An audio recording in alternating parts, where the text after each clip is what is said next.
Maintenant, j'aimerais cet après-midi, simplement comme introduction à l'histoire de ma vie, lire un texte qui se trouve dans l'Épître aux Hébreux au chapitre 13.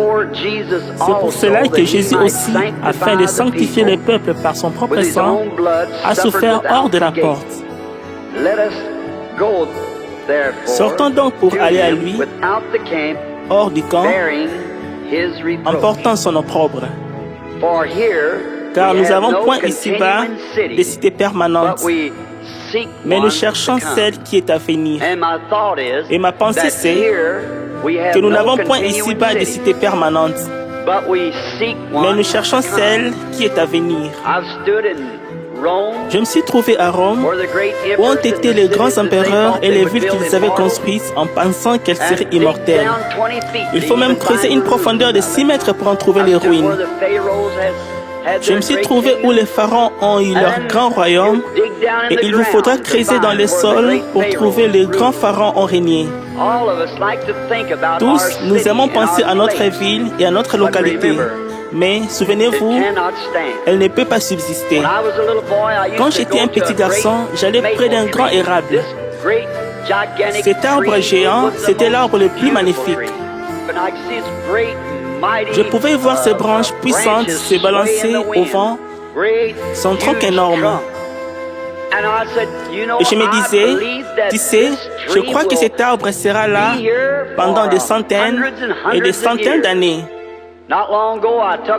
Il n'y a pas longtemps, j'ai jeté un coup d'œil à ce vieux arbre. Ce n'est plus qu'une souche, car nous n'avons point ici-bas de cité permanente. Non, rien de ce qu'on peut voir sur cette terre n'est permanent. Ça doit avoir une fin. Tout ce qui est mortel doit céder à l'immortalité. Et je voyais mon père. À l'époque, c'était un homme plutôt court, costaud, très fort. Et c'était l'un des petits hommes le plus fort que je connaissais. Et puis je me souviens, quand papa arrivait et qu'il faisait un bond de toilette avant le dîner, il retroussait ses manches et ses petits bras trapus. Quand il levait les bras pour se laver, qu'il jetait de l'eau sur son visage, les muscles roulaient sur ses petits bras. Je me disais, tu sais, mon papa vivra jusqu'à 150 ans. Il était tellement fort, mais il est mort à 52 ans. Voyez, nous n'avons point ici-bas de cité permanente. C'est exact. Nous ne pouvons pas être là en permanence. Maintenant, faisons un petit voyage tous ensemble. Et c'est agréable de se balader de temps en temps sur les sentiers de souvenirs. Vous ne trouvez pas? Je suis né dans une petite cabane de montagne, là-haut dans les montagnes du Kentucky. Nous vivons dans une seule pièce. Pas de tapis sur le sol, même pas le bois sur le sol. C'était juste un sol nu, tout simplement. Une souche, le dessus d'une souche coupée, avec 3 pieds en dessous. C'était notre table. Et tous les petits branhams s'entassaient là-dedans et dehors, devant la petite cabane, et on s'est traîné dehors. On aurait dit qu'une bande d'opossums s'était traînée dans la poussière par là, vous savez. Tous les petits frères. Nous étions 9. Et il n'y avait qu'une petite fille. Maman avait 15 ans quand je suis né.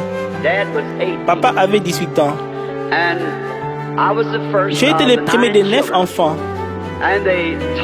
Et ils m'ont raconté que le matin où je suis né, nous étions très pauvres, le plus pauvre parmi les pauvres.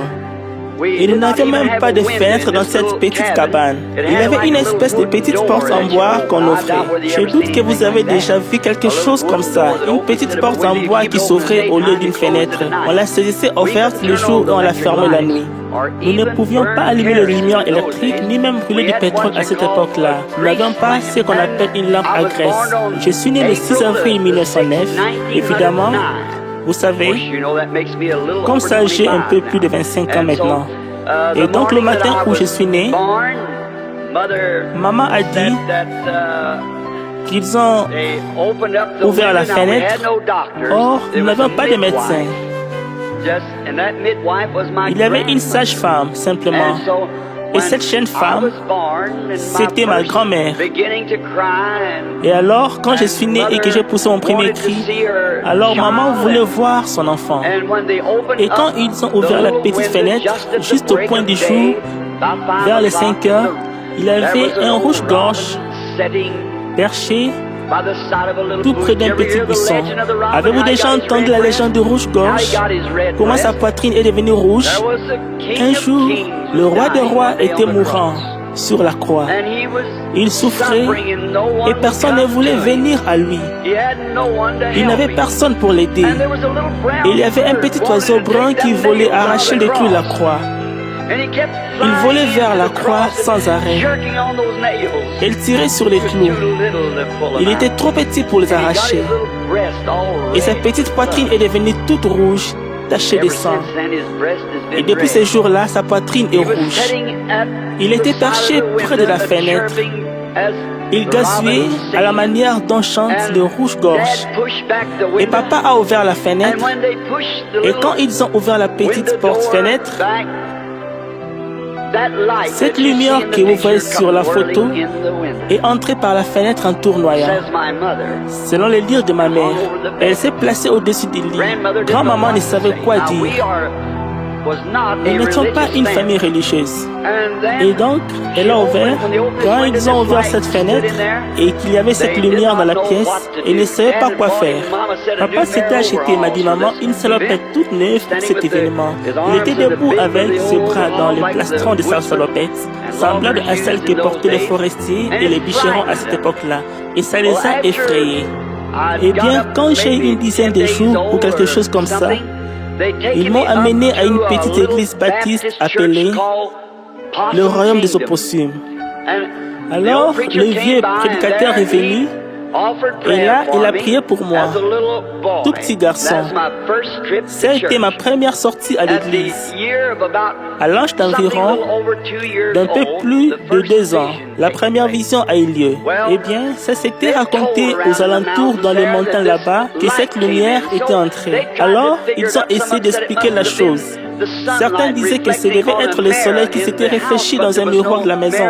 Seulement, il n'y avait aucun miroir dans la maison. Et le soleil n'était pas levé. Alors, il était trop tôt, 5 heures. Et puis, ils n'y ont plus pensé, simplement. Et quand j'ai eu environ, je suppose, près de 3 ans, or, je dois être franc. Il y a des choses ici que je n'aime pas dire. Et je souhaiterais pouvoir les laisser de côté et ne pas avoir à les dire. Mais pourtant, pour dire la vérité, il faut dire la vérité, même si c'est sur vous-même et sur votre famille. Dites-les franchement, et comme ça c'est toujours pareil. Mon père était loin d'être quelqu'un de religieux. C'était le type même du montagnard qui buvait constamment tout le temps. Il s'était mis dans le pétrin au cours d'une bagarre. Il ne pouvait pas revenir parce qu'il était recherché par la police. Et puis, quand nous avons eu de ces nouvelles, c'était par une lettre signée de notre nom, mais ça, il avait déjà dit à maman qu'il lui donnerait des nouvelles comme ça. Et puis un jour, je me souviens, la source, cette petite cabane, était juste derrière la maison. Et pendant cette période après, il y a 11 mois entre moi et mon frère. C'est lui qui me suit et il s'est traîné encore à 4 pas. J'avais un gros caillou à la main et je voulais lui montrer avec quelle force je pouvais lancer ce caillou dans la vieille boue, à l'endroit où la source était sortie de la terre et avait rendu le sol boueux. J'ai entendu un oiseau et chanter du haut des arbres. Je regardais en haut, dans l'arbre, et l'oiseau s'est envolé. Et à ce moment-là, une voix m'a parlé. Bon, je sais que vous pensez que je ne peux pas fouiller dans ma pensée et me souvenir de ça. Mais le Seigneur Dieu qui est juge de la terre et des cieux et de tout ce qui existe sait que je dis la vérité.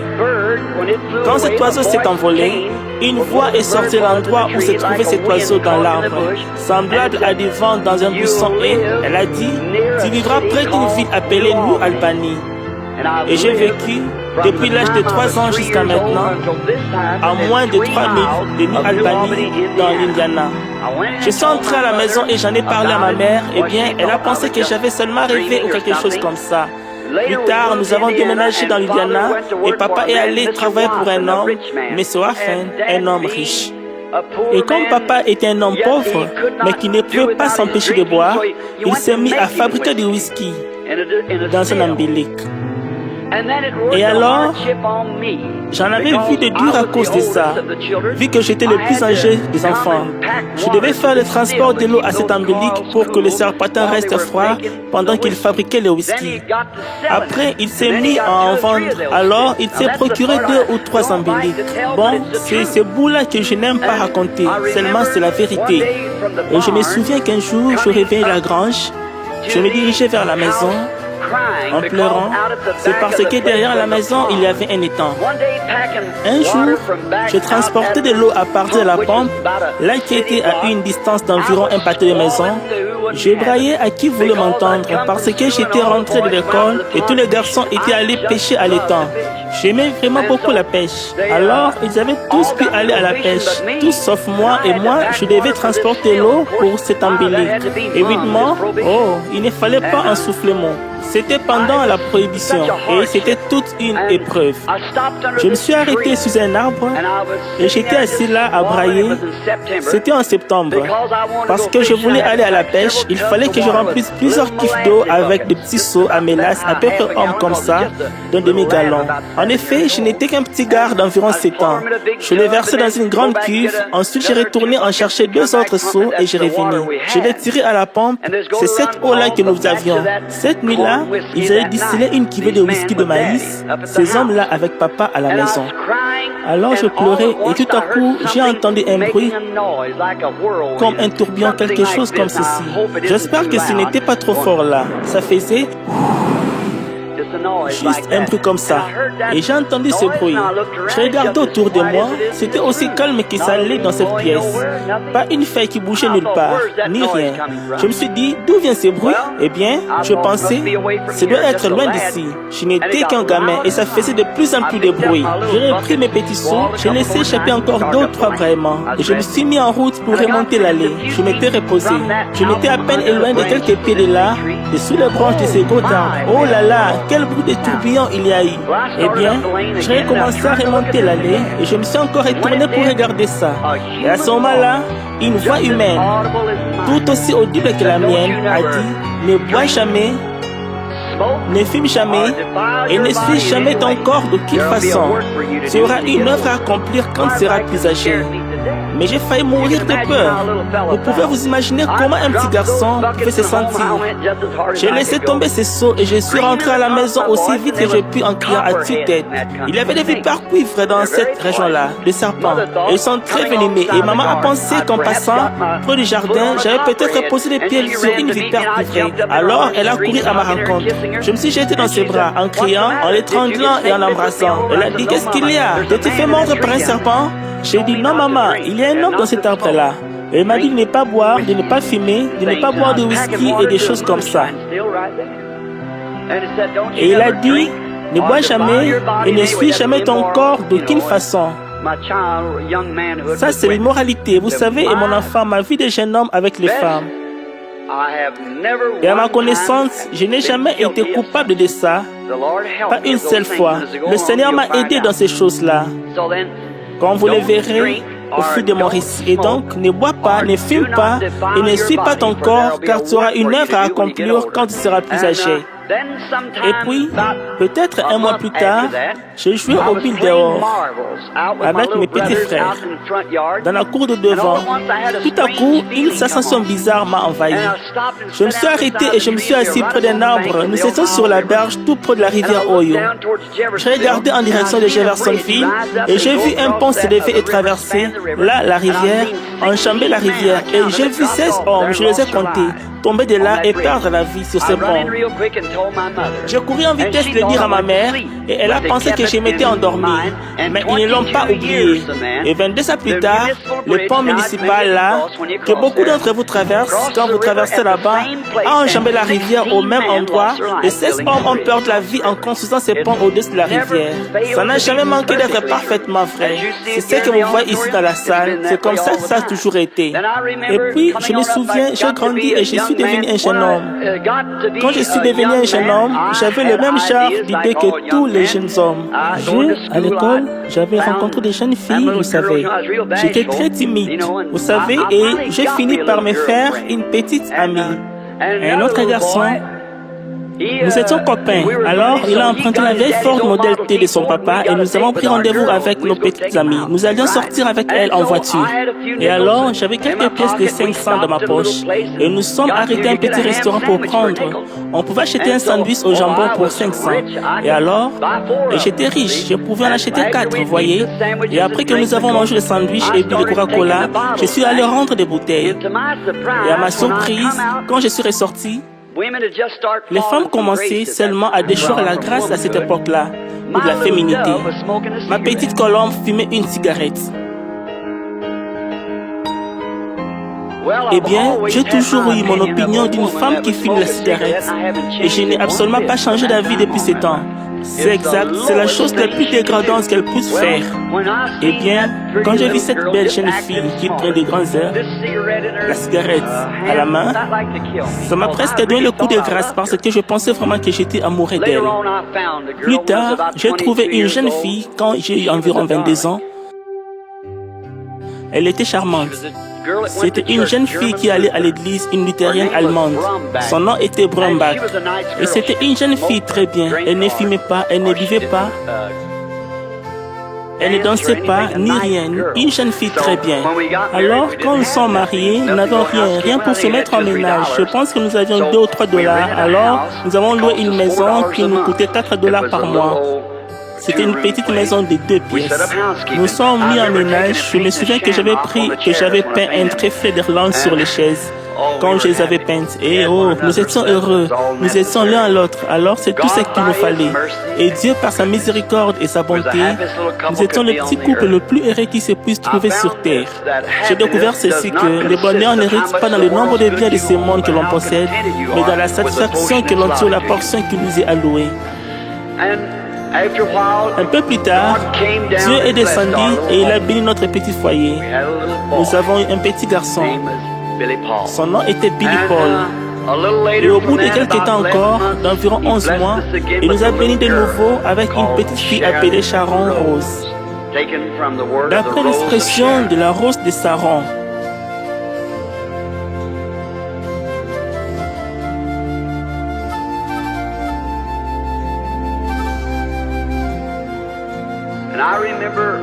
et un jour, je me souviens que j'avais mis de l'argent de côté pour prendre quelques jours de vacances, aller à un endroit appelé le lac Paf Paf à la pêche. Et en revenant, pendant cette période, je suis en train d'oublier ma conversion.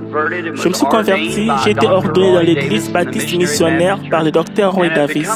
J'étais devenu ministre de l'Évangile et j'avais mon tabernacle où je prêche maintenant à Jeffersonville. J'étais pasteur de cette petite église. Sans prendre d'argent, j'ai été pasteur de cette église pendant 17 ans, sans recevoir un sou. J'étais contre le feu, il n'y avait même pas de plateau à offrande dans l'église. Et pour mes dîmes que j'avais à cause de mon travail et tout, il y avait une petite boîte à l'arrière du bâtiment où il était dit, il y avait un petit écriture dessus. Toutes les fois que vous avez fait ces choses au plus petit d'entre le mien, c'est à moi que vous les faites. Alors, c'est comme ça qu'on a payé l'église. Nous avions contracté un emprunt sur 10 ans pour la payer et nous avons remboursé en moins de 2 ans. Et je n'ai jamais ramassé d'offrande d'aucune sorte. Et je me souviens qu'elle avait travaillé très fort pour m'aider à amasser l'argent nécessaire pour aller pêcher à ces lacs. Et comme je revenais de ces lacs, j'ai commencé à remarquer que les automobiles avaient des inscriptions à l'arrière qui disaient Jésus seul. J'en ai suivi quelques-unes. Elles se sont arrêtées à une très grande église. J'ai découvert qu'il s'agissait des pentecôtistes. J'avais entendu parler des pentecôtistes, mais c'était une bande d'exaltés qui restait là, étendue par terre et qui avait des pipes à la bouche et toutes ces choses qu'on m'avait dites. Alors je ne voulais rien avoir à faire avec ça. Je les entendais tous s'emballer là-dedans. Alors je me suis dit, je crois que je vais simplement entrer. Donc j'ai arrêté ma vieille Ford et je suis entré. Et ça chantait comme vous n'avez jamais entendu de votre vie. Eh bien, j'ai écouté quelques-uns de leurs enseignants. Ils étaient là, ils enseignaient sur Jésus et sur sa grandeur. Et combien tout était si glorieux. Et sur un baptême du Saint-Esprit. Je me disais, de quoi partir? Mais vous savez, il y avait quelque chose, plus je restais assis là, plus ça me plaisait. Et il y avait quelque chose qui semblait être très bon. Et cette nuit-là, je priais presque toute la nuit. Je disais, Seigneur, dans quoi est-ce que je me suis embarqué? Je n'ai jamais vu des gens aussi religieux de toute ma vie. Je disais, aide-moi à voir ce qu'il en est de tout ça. Le lendemain matin, je me suis rendu là-bas. On nous avait invité à déjeuner. Naturellement, je ne voulais pas venir manger avec eux vu que je ne pouvais pas participer à l'offrande. Et il a dit, hier soir, il y avait un jeune prédicateur ici sur l'estrade, un baptiste. Et il a dit, c'était le plus jeune prédicateur sur l'estrade. Son nom était Branham. Est-ce que quelqu'un saurait où il se trouve? Dites-lui de venir, nous voulons qu'il apporte le message de ce matin. Je me suis tenu là et j'ai dit, eh bien, je ne sais pas là. J'ai cafouillé, j'étais très nerveux, vous savez, et j'ai ouvert ma Bible du côté de Luc 16 et je pensais, eh bien, maintenant, j'ai abordé le sujet, dans les séjours des morts, il leva les yeux et il pleura.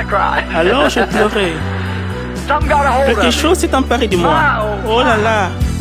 Après, je ne sais pas ce qui s'était passé. Quand je suis revenu un peu à moi, j'étais dehors. Ces gens-là se sont mis à hurler, à pousser des cris, à pleurer. Nous avons passé des moments assez impressionnants. Quand je suis sorti dehors, un homme s'est approché de moi. Il avait un énorme chapeau d'exemple, des grandes bottes. Il a dit, je voudrais que vous veniez au Texas faire des rondes de réveil à mon église. Ah oui, je vais noter ça, monsieur. Je notais ça comme ça. Voilà un homme qui s'approche. Il portait une espèce de petit, un genre de pantalon de golf. Autrefois, il portait ça pour jouer au golf. Vous savez, ces petits pantalons bouffants. Il a dit, je suis l'ancien tel, mais je m'irais que... Alors j'ai ramassé tout ça et voilà, je suis rentré à la maison. Ma femme était là à mon arrivée. Elle a dit, pourquoi a-t-il l'air serré, Billy? J'ai dit, oh, j'ai rencontré la crème de la crème. Oh là là, ce sont les gens les meilleurs qu'on ait jamais vus. Ces gens-là n'ont pas honte de leur religion. Oh, je lui ai rencontré, j'ai dit, regarde ça, chérie. Toute une liste d'invitations, ces gens-là. Elle a dit, ce ne sont pas des fanatiques, j'espère. J'ai dit, je ne sais pas quels sont les titres qu'ils sont, mais ils ont quelque chose dont moi j'avais besoin. Jamais entendu de ma vie. J'ai dit, veux-tu venir avec moi? Elle a dit, chérie, quand je t'ai épousée, je vais rester à tes côtés jusqu'à ce que la mort nous sépare. Elle a dit, j'irai. Elle a dit, maintenant, on va le dire à nos parents. Et alors, Madame Bromberg m'a fait demander, j'y suis allé. Elle a dit, qu'est-ce que c'est ces propos-là? Elle a dit, quelle idée? T'imagines-tu que tu vas travailler dans ces choses semblables? Elle a dit, ridicule, ça ce n'est que de la racaille que les autres églises ont jeté dehors. J'ai dit, mais vous savez, Madame Bromberg, au fond de mon cœur, je sens que le Seigneur veut que j'aille avec ces gens. Elle a dit, retourne à ton église jusqu'à ce qu'ils aient le moyen de t'offrir un presbytère et conduis-toi comme un homme sensé. Elle a dit, tu n'entraîneras pas ma fille là-dedans. J'ai dit oui maman, je me suis retournée et je suis partie. Bob s'est mise à pleurer, elle est sortie. Elle a dit, Billy, qu'importe ce qu'on m'a dit, je serai avec toi, qu'elle soit bénie. J'ai dit, oh ça ne fait rien chérie, et j'ai simplement laissé tomber. Elle ne voulait pas laisser aller sa fille parmi ces gens-là, parce que c'était que de la racaille. Alors j'ai comme laissé tomber. C'est l'erreur la plus grave que j'ai commise de toute ma vie, l'une des plus graves.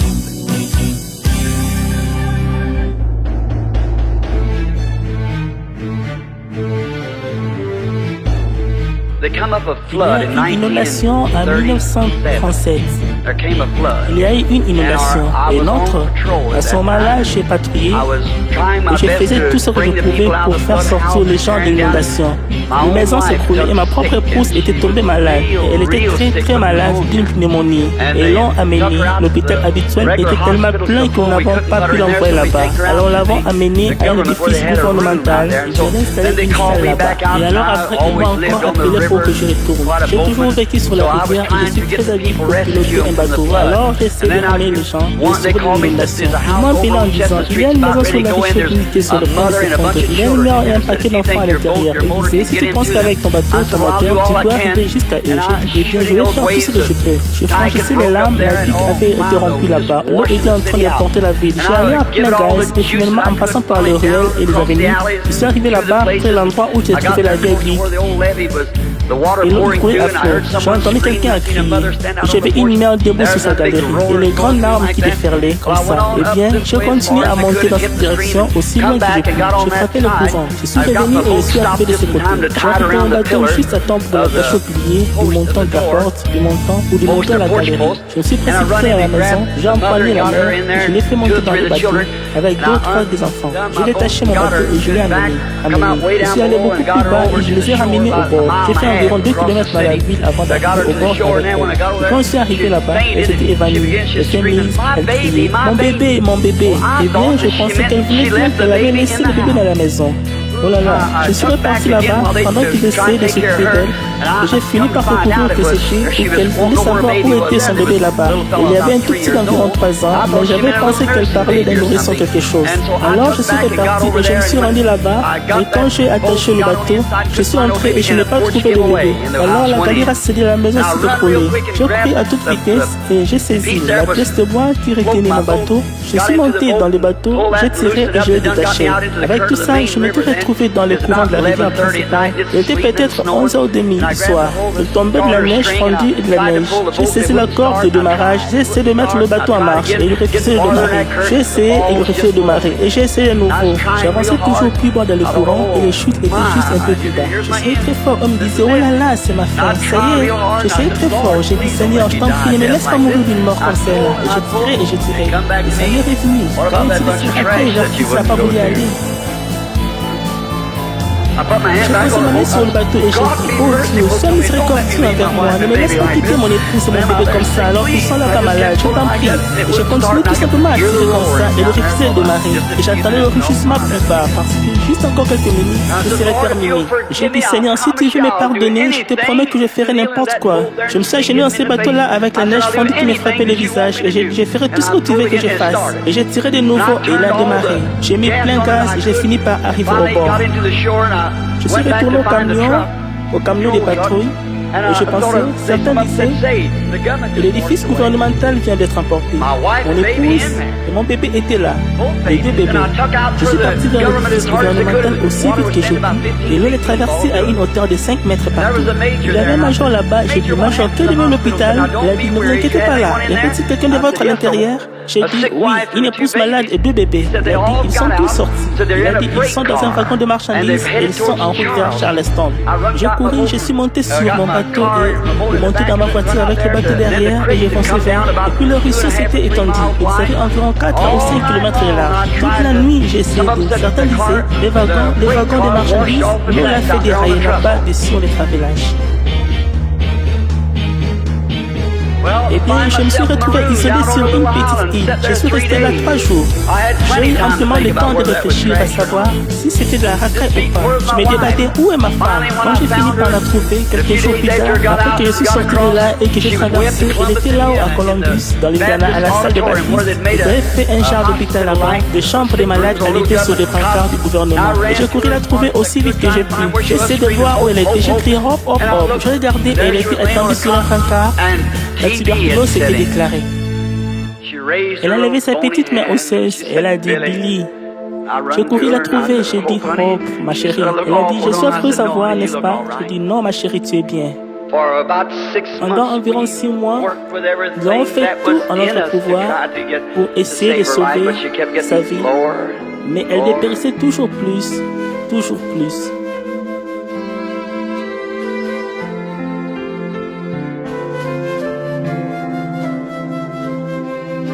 Un jour où je faisais une ronde, j'avais allumé ma radio, j'ai cru les entendre dire. L'ancien appel à la radio dit William Branham est démarré d'urgence à l'hôpital. Son épouse est mourante. Je suis retourné à toute vitesse à l'hôpital, aussi vite que j'ai pu. J'ai mis la lumière rouge et la sirène en marche et je suis parti. Quand je suis arrivé à l'hôpital, je me suis arrêté et je suis entré en courant. Traversant l'hôpital, j'ai rencontré un de mes copains. Nous pêchions ensemble, nous sortions ensemble quand nous étions gamins, Sam Adair. Et donc le voyage qui arrive comme ça, et il avait son chapeau à la main. Il m'a regardé et il a simplement fondu en larmes. J'ai couru vers lui, je lui ai sauté au cou. Il m'a brûlé ses bras, il a dit Billy, elle s'en va. Il a dit, je suis désolé, j'ai fait tout ce que j'ai pu. J'ai fait venir des spécialistes et tout. J'ai dit, Sam, ce n'est pas possible, elle ne s'en va pas. Il a dit, oui, elle s'en va. Il a dit, n'y va pas, Bill. J'ai dit, il faut que j'y aille, Sam. Il a dit, ne fais pas ça, non. Je t'en prie, ne fais pas ça. J'ai dit, laisse-moi y aller. Il a dit, je vais avec toi. J'ai dit, non, reste ici. Je vais rester avec elle pendant ces dernières minutes. Je suis entré à la chambre. L'infirmière était assise là et elle pleurait. C'est qu'elle et Hop avaient été des camarades de classe. Alors, j'ai jeté un coup d'œil, elle s'est mise à pleurer. Elle avait levé sa main, je me suis rapproché. Je l'ai regardée et je l'ai secouée. Elle était là, elle était passée d'environ 120 livres à une soixantaine de livres. Je l'ai secouée. Et même si je vivais jusqu'à l'âge de 100 ans, jamais je n'oublierai ce qui était arrivé. Elle s'est tournée et ses beaux grands yeux se sont levés vers moi. Elle a souri. Elle a dit, pourquoi m'as-tu rappelé Billy? J'ai dit, chérie, je viens juste d'avoir à la radio. Il fallait que je travaille. Nous étions très endettés, des centaines de dollars d'honoraires de médecin et rien pour le payer. Il fallait absolument que je travaille. Je la voyais 2 ou 3 fois par jour et tous les soirs. Et puis, quand elle est dans cet état, je lui ai dit, qu'est-ce que tu veux dire par là? T'es rappelé? Elle a dit, oui, tu l'as prêché. Tu en as parlé, mais tu ne peux pas t'imaginer ce que c'est. Je lui ai pas parlé. Elle a dit, du ciel. Elle a dit, écoute, elle a dit, je rentrais à la maison et escortais des gens, des hommes ou des femmes ou quelqu'un, ils étaient vêtus de blanc. Elle a dit, j'étais dans la tranquillité, dans la paix. Elle a dit, des beaux grands oiseaux volaient d'arbre en arbre. Elle a dit, ne pense pas que je divague. Elle a dit, Billy, je vais te dire quelle a été notre erreur. Elle a dit, assieds-toi. Je ne me suis pas assis, je me suis agenouillé. Je lui ai pris la main. Elle a dit, tu sais où nous avons fait notre erreur? J'ai dit, oui mon amour, je le sais. Elle a dit, nous n'aurons jamais dû écouter maman. Ces gens-là étaient dans le vrai. J'ai dit, je sais. Elle a dit, promets-moi ceci, que tu vas aller vers ces gens-là. Elle a dit, parce qu'ils sont dans le vrai. Elle a dit, élève mes enfants comme ça. Elle a dit, je vais te dire quelque chose. Elle a dit, je suis mourante, mais elle a dit, je ne redoute pas de partir. C'est beau. Elle a dit, la seule chose, c'est que je n'aime pas te quitter. Et je sais que tu as ces 2 petits enfants élevés. Elle a dit, promets-moi que tu ne resteras pas seul et que mes enfants soient ballottés d'un lieu à l'autre. C'était raisonnable de la part d'une mère de 21 ans. Et j'ai dit, je ne peux pas promettre sa robe. Elle a dit, promets-le-moi, je t'en prie. Elle a dit, il y a une chose que je vais te dire. Elle a dit, tu te souviens de cette carabine? J'ai vraiment la faute des armes à feu. Elle a dit, tu voulais acheter cette carabine ce jour-là et je n'avais pas assez d'argent pour verser la compte. J'ai dit, oui. Elle a dit, j'ai mis mon argent de côté, mais plus de 500 pour essayer de verser la compte sur cette carabine. Pourquoi? Elle a dit, alors quand elle sera finie et que tu retourneras à la maison, regarde le dessus de ce franc ou du pliant. Sous ces morceaux de papier qu'il y a sur les dessus, tu vois l'argent. Promets-moi d'acheter cette carabine. Vous ne pouvez pas vous imaginer ce que j'ai ressenti quand j'ai trouvé ces 75 $ là. J'ai acheté la carabine. Elle a dit, maintenant ne reste pas seule. Elle ne savait pas ce qui allait arriver quelques heures plus tard. J'ai tenu ses mains chéries pendant que les anges de Dieu l'emportaient. Je suis rentré à la maison, je ne savais pas quoi faire. Je me suis étendu là cette nuit-là et j'ai attendu. Je pense que c'était une petite souris dans le vieux foyer où nous avons mis du papier. J'ai fermé la porte avec mon pied et son kimono était là accroché derrière la porte. Peu de temps après, quelqu'un m'a appelé en disant, Billy, c'était frère Frank Broy. Il a dit ton bébé est mourant. J'ai dit mon bébé. Il a dit oui, Sharon Rose. Il a dit le docteur est là en ce moment. Elle dit qu'elle a une méningite tuberculeuse. Elle a attrapé de sa mère. Elle a dit elle est mourante. J'ai pris ma voiture, je me suis rendu là-bas. Elle était là, un amour de petit être. Et l'ont transporté d'urgence à l'hôpital. Je suis allé le voir, Sam est monté. Il a dit Billy, ne va pas surtout dans cette chambre. Tu dois penser Billy. Elle a dit elle est mourante. J'ai dit il faut que je voie mon bébé. Il a dit tu ne peux pas entrer. Il a dit elle a une méningite. Billy, et tu la passeras à Billy Paul. J'ai entendu qu'il part. Je ne pouvais pas supporter la voir mourir et sa mère qui gissait là-bas chez l'entrepreneur des pompes funèbres. Je vous l'ai dit, la voix du transgresseur est rude. Alors, je suis allé. J'ai ouvert la porte doucement et quand Sam a été parti, l'infirmière aussi, je suis descendu dans le sous-sol. C'était un petit hôpital. Elle était en isolement et les mouches allaient sur ses petits yeux. Il s'avait mis un petit, ce qu'on appelle de la mousseline de moustiquaire, ou un petit morceau de tuile sur ses yeux. Et sa petite jambe potélée remuait vivement, comme ça, secouée d'un petit spasme. Et ses petites mains secouaient de ses spasmes. Je l'ai regardée et elle était juste assez grande pour être mignonne. Elle avait environ 8 mois. Sa mère l'installait dehors avec sa petite bouche, vous savez, dans la cour, quand j'arrivais. J'ai klaxonné et elle faisait gougou. Elle tendait les bras avec moi, vous savez. Et ma chérie était étendue là, mourante. J'ai baissé les yeux vers elle et j'ai dit, chérie, tu reconnais papa? Tu reconnais papa, chérie? Et quand elle a regardé, elle souffrait tellement qu'un de ses beaux petits yeux bleus louchaient. C'est comme si on m'avait arraché le cœur. Je me suis agenouillé et j'ai dit, Seigneur, qu'est-ce que je fais? Est-ce que je n'ai pas prêché l'évangile au coin de rue? Je fais tout ce que je puis.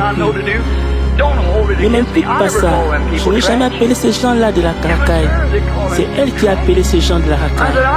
J'ai dit, je regrette tout ce qui est arrivé. Pardonne-moi. Ne répands pas mon bébé. Et pendant que j'ai prié, c'est comme si une espèce de rideau ou de tissu noir était descendu. Je savais qu'il me l'avait refusé.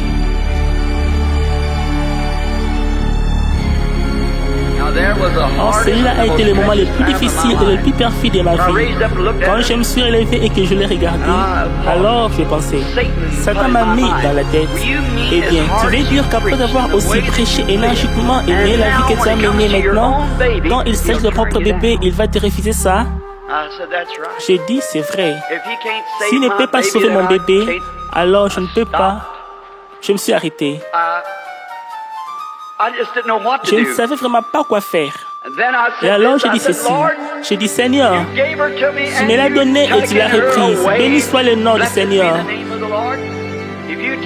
Même si tu me reprenais moi aussi, je t'aimerais quand même. J'ai posé ma main sur elle et j'ai dit, sois bénie ma chérie. Papa aurait voulu t'élever. De tout mon cœur, j'aurais voulu t'élever. Et t'élever pour que tu aimes le Seigneur. Mais les anges vont venir te chercher, ma chérie. Papa va prendre ton petit corps et le mettre dans les bras de maman. Je vais t'enterrer avec elle. Et un jour, papa ira te retrouver. Tu n'as qu'à attendre là-haut avec maman. Au moment de sa mort, sa mère a dit, les derniers mots qu'elle a prononcés, elle a dit, Billy, reste sur le champ de travail. J'ai dit, si je suis sur le champ de travail quand il viendra, je vais chercher les enfants pour te rejoindre. Sinon, je serai enterré près de toi. Va te poster à la droite de la grande porte. Et quand tu les verras tous entrer, tiens-toi là et mets-toi à crier Bill, Bill, Bill de toutes tes forces. Je te rejoindrai là-bas. Je lui ai dit au revoir en l'embrassant. Je suis sur les champs de bataille aujourd'hui. Il y aura bientôt 20 ans de ça. J'ai un rendez-vous avec mon épouse. Je vais la rejoindre. J'ai pris le petit bébé quand elle est morte et je l'ai mis dans les bras de sa mère et nous l'avons amené au cimetière. Je suis tenu là à écouter frère Smith, le prédicateur méthodiste qui a prêché aux funérailles, cendre au cendre et poussière à la poussière, et j'ai pensé cœur à cœur. Elle est partie. Un matin, pas longtemps après, j'ai amené le petit Bill là-bas. Il n'était qu'un petit bout de chou. Il a dit quelque chose là qui m'a presque donné le coup de grâce un après-midi. Il pleurait. Il était tard dans l'après-midi et je l'ai porté sur mon dos comme ça. Je l'ai porté sur mon épaule et je l'ai tapoté comme ceci. Il a dit, papa, s'il te plaît, va chercher maman et amène-la ici. Et j'ai dit, chérie, je ne peux pas aller chercher maman. Jésus. Et il a dit, eh bien, dis à Jésus de m'envoyer ma maman, je la veux. Et j'ai dit, eh bien, chérie, toi et moi, on va aller la voir un jour. Et il s'est arrêté, il a dit, papa. J'ai dit oui. Il a dit, j'ai vu maman là-haut sur ces nuages. Oh, ça m'a presque donné le coup de grâce, j'ai pensé. Oh, j'ai vu maman là-haut sur ces nuages. C'est bien simple. J'ai failli m'évanouir. J'ai serré le petit bout de chou contre ma poitrine, comme ça. J'ai simplement baissé la tête et je suis entré dans la maison. Les jours ont passé, je n'arrivais pas à oublier. J'essayais de travailler, je ne pouvais pas retourner à la maison, ce n'était plus chez moi.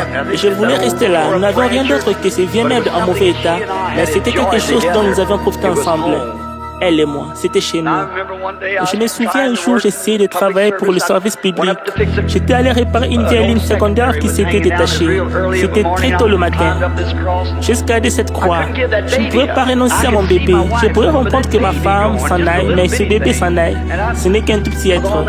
Et j'étais là-haut, j'ai chanté, là-haut sur la colline. Une croix faite de bois rigueux. Les lignes primaires arrivaient au transformateur et réparties par le secondeur. Et j'étais monté là-haut, tout à coup j'ai regardé et le soleil s'est levé derrière moi. Et là, avec mes mains tendues et la forme de la croix sur la colline, je pensais, oui, ce sont mes péchés qui l'ont amené là. J'ai dit, Sharon, ma chérie, papa a tellement envie de te voir, chérie. Comme je me retenais de nouveau dans mes bras, mon petit ange. J'ai déraisonné, quelques semaines avaient passé. J'ai retiré mon gant de caoutchouc, c'était 2300 volts qui passaient là. juste à côté de moi. J'ai retiré mon gant de caoutchouc. J'ai dit, oh Dieu, je n'aime pas faire ça, je suis un lâche. Mais chérie papa, va vous revoir, toi et maman, dans quelques minutes. J'ai commencé à enlever mon gant pour poser ma main sur ces 2300 volts. Ça briserait. Mais il ne resterait même plus de sang en vous. J'ai commencé à enlever ces gants. Il s'est passé quelque chose. Quand je suis revenu à moi, j'étais assis sur le sol, avec le main sur le visage comme ceci. Je pleurais. C'était la grâce de Dieu, sinon je ne serais pas ici à faire un service de guérison. Ça, j'en suis sûr, c'était lui. Il protégeait son don, pas moi. Je suis parti à la maison. J'ai cessé le travail, j'ai rangé mes outils et je suis rentré. J'ai dit, je rentre à la maison. Je suis arrivé par le côté de la maison et j'ai pris le courrier dans la maison. Il faisait un peu froid, je suis rentré. Nous avions une petite chambre, je dormais sur un petit lit de camp. Là, le gel allait commencer et ce vieux Boël. J'ai pris le courrier, j'ai regardé ce qu'il avait comme courrier et sur le dessus, la première chose c'était ces petites économies de Noël, 85. Mademoiselle Sharon Rose Anna, et voilà que ça a recommencé. J'avais été garde-chasse. J'ai pris mon revolver, mon pistolet, je l'ai sorti de l'écrit. Et j'ai dit, Seigneur, je ne peux plus supporter ça. Je suis en train de laisser mes os. Je suis si tourmenté. J'ai abaissé les chaînes du revolver. Je l'ai appuyé contre ma tête en m'agenouillant sur ce lit de camp. Dans cette chambre, j'ai dit, Notre Père qui est aux cieux, que ton nom soit sanctifié, que ton règne vienne, que ta volonté soit faite. Et j'ai essayé, j'appuie sur le béton de toutes mes forces. Je disais, sur la terre comme au ciel. Donne-nous aujourd'hui notre pain quotidien. Et les coups ne voulaient pas partir.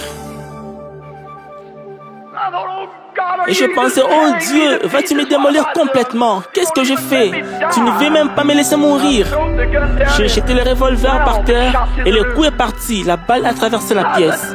J'ai dit, oh Dieu, pourquoi ne puis-je pas mourir et en finir? Je ne peux vraiment plus continuer. Il faut que tu fasses quelque chose pour moi. Je me suis laissé tomber. J'ai fondu en larmes sur ma petite couchette sale là. J'ai dû m'endormir. Je ne sais pas si j'ai dormi ou quoi. J'avais l'impression de me promener dans la prairie. J'ai chanté ces chants. La roue du chariot est brisée. Il y a un écriteau sur le ranch à vendre. Et comme je continuais, j'ai remarqué un vieux chariot couvert, une espèce de vieux chariot bâché, dont la roue était brisée. Évidemment, ça représentait ma famille brisée. Et en m'approchant, je regardais une très belle jeune fille se trouver là. Elle avait environ 20 ans, les cheveux blancs flottants et les yeux bleus, vêtus de blanc. Je l'ai regardée, j'ai dit bonjour, je continue. Elle a dit salut papa. Je me suis retourné, j'ai dit papa? J'ai dit, comment mademoiselle puis-je être votre papa alors que vous avez le même âge que moi? Elle a dit, papa, je ne sais pas où tu es, c'est tout. J'ai dit, que voulez-vous dire? Elle a dit, ici c'est le ciel. Elle a dit, sur la terre j'étais ta petite Sharon. Mais j'ai dit, chérie, tu n'étais qu'un petit bébé. Elle a dit, papa, les petits bébés ne sont pas des petits bébés ici, ils sont immortels. Ils ne vieillissent ni ne grandissent jamais. Et j'ai dit, eh bien, Sharon, chérie, c'est une belle jeune femme. Elle a dit, maman t'attend. J'ai dit, où? Elle a dit, là-haut, dans votre nouvelle maison. J'ai dit, nouvelle maison? Les Branham sont des vagabonds. Ils n'ont pas de maison. J'ai dit, eh bien, je n'ai jamais eu de maison, chérie. Elle a dit, mais tu en as ici, papa. Je ne vais pas faire l'enfant. C'est tellement réel pour moi. Quand je repense, c'est comme si je revivais tout ça. Elle a dit, tu en as ici, papa. Je sais que j'en ai une là-bas. Et un jour, j'irai. Elle a dit, où est Billy Paul, mon frère? J'ai dit, eh bien, je l'ai laissé chez Madame Brown il y a quelques minutes. Elle a dit, maman veut te voir. Je me suis retourné, je regardais. Il y avait des palais immenses. Et la gloire de Dieu les enveloppait. Et j'entendais un cœur angélique chanter. Ma maison, ma douce maison. Je me suis engagé dans un grand escalier, je l'ai grimpé à toute vitesse. Et quand je suis arrivé à la porte, elle était là. Elle portait un vêtement blanc, ses longs cheveux noirs lui descendaient dans les dos. Elle a tendu les bras comme elle le faisait toujours quand je rentrais du travail, fatigué ou quelque chose. Je lui ai saisi le main. Et j'ai dit, chérie, j'ai vu Sharon là-bas. Et j'ai dit, elle est devenue une belle jeune fille, n'est-ce pas? Elle a dit, oui, Bill. Elle a dit, Bill, Elle a mis ses bras autour de moi. Elle a dit, juste autour de mes épaules. Elle s'est mise à me tapoter. Elle a dit, arrête de te faire des soucis pour moi, Sharon. J'ai dit, chérie, c'est plus fort que moi. Elle a dit, maintenant, Sharon et moi, nous sommes dans une meilleure situation que toi. Elle a dit, ne te fais plus de soucis pour nous. Veux-tu me les promettre? J'ai dit, oh. J'ai dit, tu me manques tellement et Sharon aussi. Il y a Billy qui te réclame tout le temps. Il pleure. J'ai dit, je ne sais plus quoi faire avec lui. Elle a dit, tout ira bien, Bill. Elle a dit, promets-moi seulement de ne plus te faire de soucis. Elle a dit, veux-tu t'asseoir? Je regardais autour de moi et il y avait un grand fauteuil. Je me souviens que j'avais essayé d'acheter un fauteuil. Une fois, j'avais essayé d'acheter un fauteuil. Tout ce que nous avions, c'était des vieilles chaises très ordinaires de notre mobilier de cuisine avec les fonds en bois. Nous étions bien obligés d'utiliser ces chaises-là. C'était le seul que nous avions. Et nous avions la possibilité d'acheter un fauteuil de ceux dont on peut incliner le dossier. Je ne me souviens plus quelle marque de fauteuil rembourré c'était. Il coûtait $17. On pouvait donner $3 comptant et puis $1 par semaine. Nous en avons acheté un. Et quand j'arrivais, je travaillais toute la journée et je prêchais jusqu'à minuit dans les rues et partout où je pouvais. Un jour, j'étais en retard dans mes paiements. Nous n'arrivions plus à le faire et le temps passait, jour après jour. Et finalement, un jour, ils sont venus chercher mon fauteuil. Ils l'ont repris. Ce soir-là, je n'oublierai jamais. Ils m'avaient fait une tarte aux cerises, pauvre petite. Elle savait que j'allais être déçu. Après le souper, j'ai dit, pourquoi es-tu si gentille ce soir, chérie? Elle a dit, écoute, j'ai envoyé les garçons du voisinage te chercher le fer pour la pêche.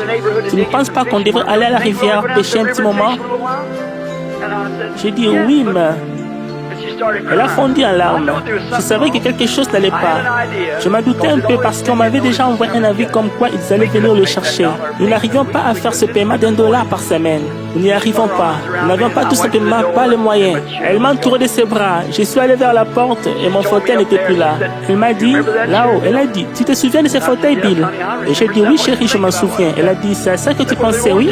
Elle a dit, eh bien, celui-ci, ils ne le reprendront pas. Celui-ci est payé. Elle a dit, assieds-toi un petit instant, je voudrais te parler.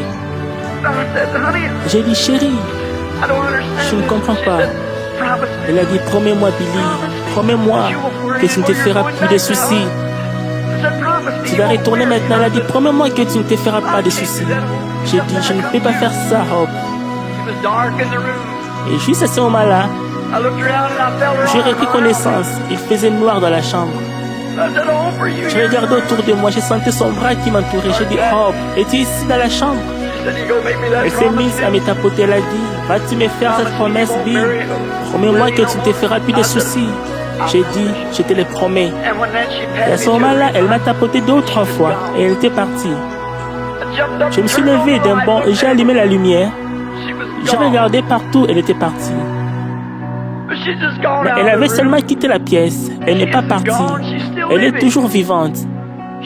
C'était une chrétienne. Billy et moi, nous sommes allés à la tombe là. Il y a quelque temps, il a porté une petite fleur à sa mère et à sa sœur un matin de Pâques. Et nous nous sommes arrêtés. Le petit bout de chou s'est mis à pleurer. Il a dit, papa, maman est là-dessous. J'ai dit, non chérie, non, elle n'est pas là-dessous. Ici, nous avons une tombe fermée, mais très loin de l'autre côté de la mer, il y a une tombe ouverte. C'est là où Jésus est ressuscité. Un jour, il viendra, il amènera ta sœur et ta maman avec lui. Je suis sur le champ de bataille aujourd'hui, mes amis. Je ne peux vraiment plus vous en raconter. Que Dieu vous bénisse. Courbons la tête un instant. Oh Seigneur. Très souvent, Seigneur, j'en suis sûr, les gens ne comprennent pas quand ils imaginent que ces choses-là vont toutes seules.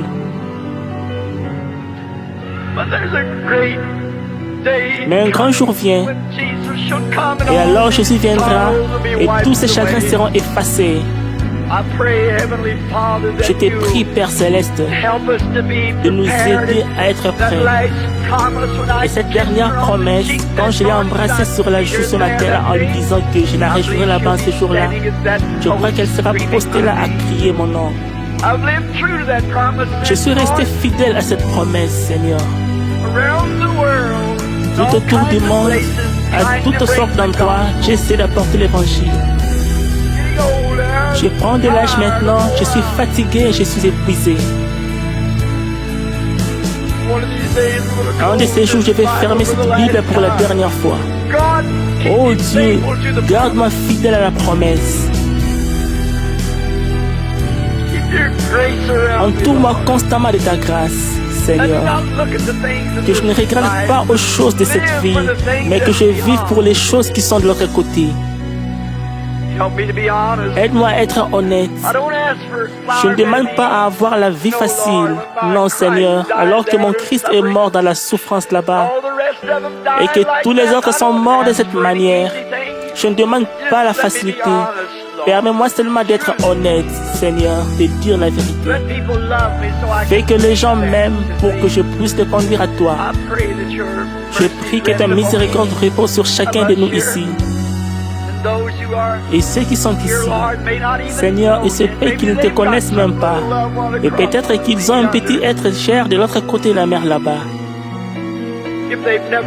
S'ils n'ont jamais accompli leur promesse, puissent-ils le faire maintenant, Seigneur? Excusez mes larmes. Oh là là, vous ne vous rendez pas compte, mon ami. Vous ne savez pas ce qu'il y a eu de sacrifices. Ça, ce n'est même pas une parcelle pratiquement de l'histoire de ma vie.